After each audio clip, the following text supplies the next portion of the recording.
Above the skies of the Kenyan airspace, something strange was happening in Naivasha, 100 kilometers west of Nairobi. Two passenger planes appear to have almost crashed into each other. The near collision in the Kenyan airspace, according to this radar system, would have been one of the world's worst aviation accidents. Involved in the incident was an Ethiopian Airlines Boeing 737-800 flight ET-858, which entered the Kenyan airspace from Johannesburg, South Africa, on its way to Addis Ababa, Ethiopia. According to this commercial flights radar website, the airliner left Joburg at 2100 hours. Its flight time was 5 hours, 12 minutes, cruising at an altitude of 37,000 feet. At the same time, at 1800 hours, an Italian leisure airliner, Aneos Boeing 767 flight number N0S252, had left the Italian city of Verona heading to Zanzibar. Its flight time was 8 hours.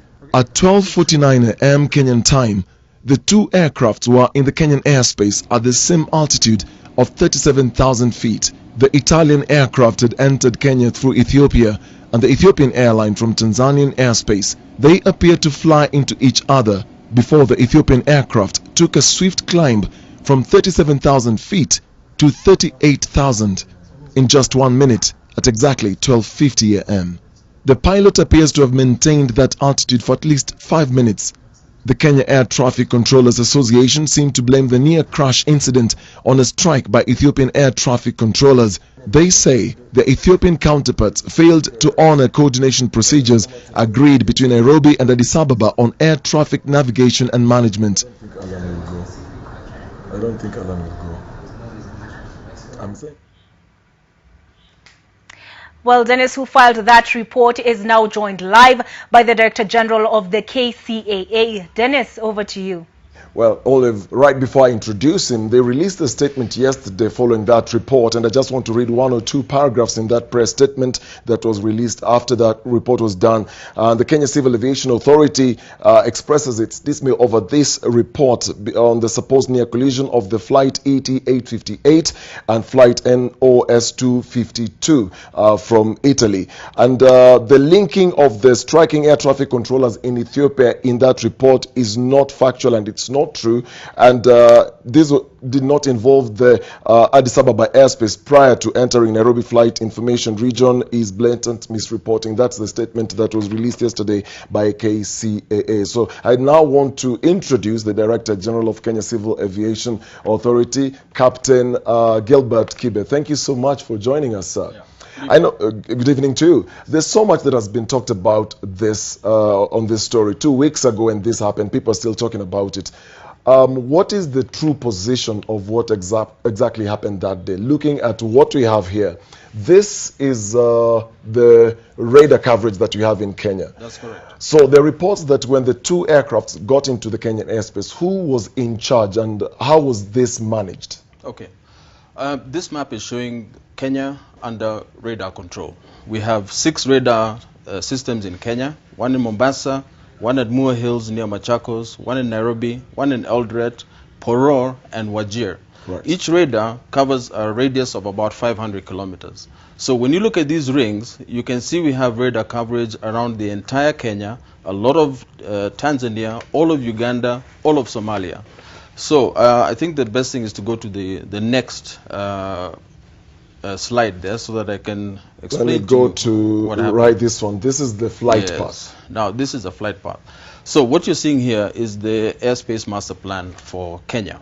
And in our master plan, we have airways or air routes, similar to highways.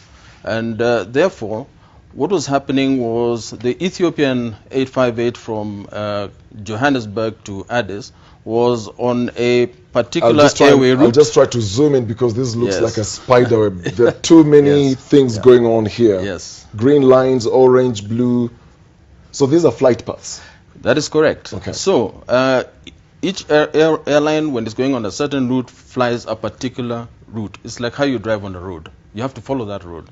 So the air route that Ethiopian 858 was using was this northbound route, which was coming in from Tanzania, because it came from Johannesburg, through Tanzania, entered Kenyan airspace there.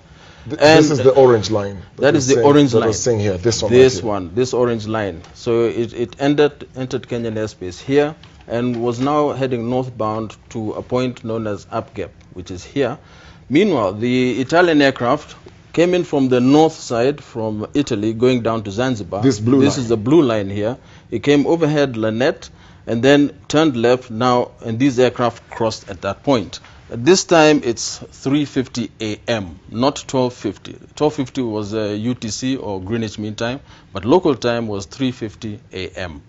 They were both cruising, yes. So the first airline is coming from Italy. Verona, correct. Through Ethiopia. Correct. Coming into not through Ethiopia. Not through Ethiopia. We did not pass through Ethiopia at any point. So it crosses into the Kenyan airspace. Yes. This one from the Ethiopian Airlines is moving from Joburg, moving into the Kenyan airspace on its way to Addis Ababa. There was an intersection somewhere somewhere around Naivasha, correct? That is correct. So if we look at this video right here, let me just play it.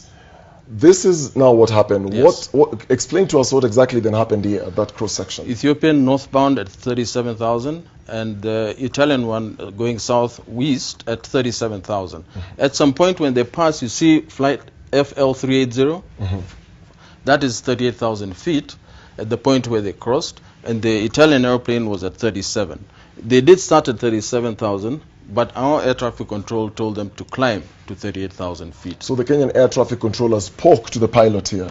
That is correct. And told the pilot to go up. That's correct. So since both aircraft entered Kenyan airspace, they were talking to our air traffic controllers. In our airspace, we've divided it into two sectors. There's a northern sector and the southern sector. So the Italian was coming from the northern sector. The Ethiopian one was from the southern sector going to the northern sector. They were talking to our air traffic control at our area control center.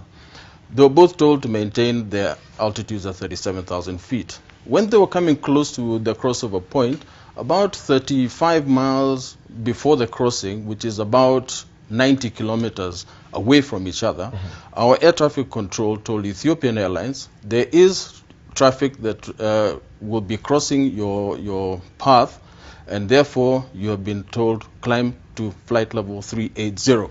So we gave an instruction to climb from the 37,000 feet it was cruising to climb to 38,000 feet so that the traffic that was ahead and to the left would pass underneath it at 37,000 feet, and that's exactly what happened. Now, looking at this video, the Kenya Air Traffic Controllers Association president disagrees with that school of thought and is arguing that the blame is on the Ethiopian side, that because of the strike that has been going on there, they're using people who've retired, they're not competent enough, and they never spoke to the pilot of this, and that's why there was a near crash in the Kenyan airspace. Is that true? That is not true.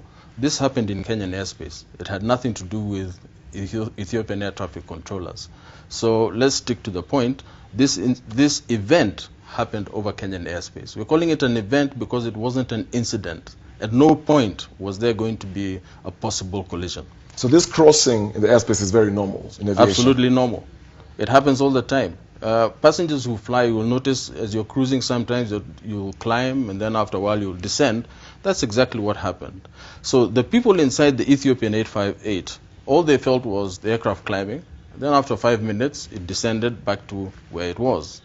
Now, because of this Flight Radar 24 system, it is showing some level of information, but it is not as accurate as our surveillance system. Well, thank you so much, Director General Gilbert Kibe of the Kenya Civil Aviation Authority, just giving us context into exactly what happened 2 weeks ago when these two airlines appeared, according to this video clip, to cross each other, near crashing on each other. We're taking a short break.